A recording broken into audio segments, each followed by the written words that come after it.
Are, titikman natin na rin Jack in the Donuts. Are daw masarap eh. Titikman ko nga kung tama rin sa aking panlasa. Ano kayong pinagkaiba sa karaniwang mga Dunkin Donuts, Mr. Donut, at ang mga donut buy nyo pa? Wait lang ha. Ano napili eh? Yung may custard cream. Okay, mahilig talaga sa sa custard cream. At aking husgahan ha, sandali lang ha.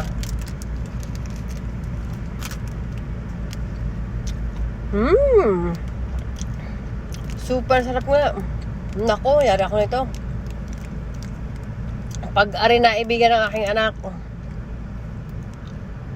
tiyak na magpapabili. Ay kamahal eh. 90 pesos ang isa. Abay, mahal na para sa akin ang isa.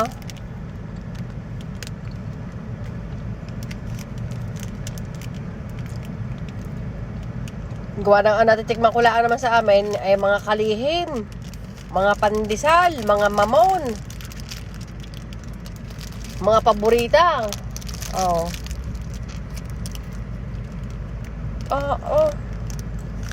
Ay, ang pagkakalambot. Siksik pa ang bread. Kaya naman pagkakasarap.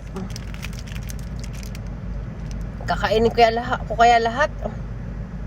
Oy, natago ko nila sa anak ko. Ano kaya maganda? Nagmadamot eh, anong batanggay niya kay naman na. O siya, dyan na kayo. Ang inyong batanggay niya ay antok na, Diyos ko pa Panginoon. O siya, dyan na kayo. Mata na sayon. Naro.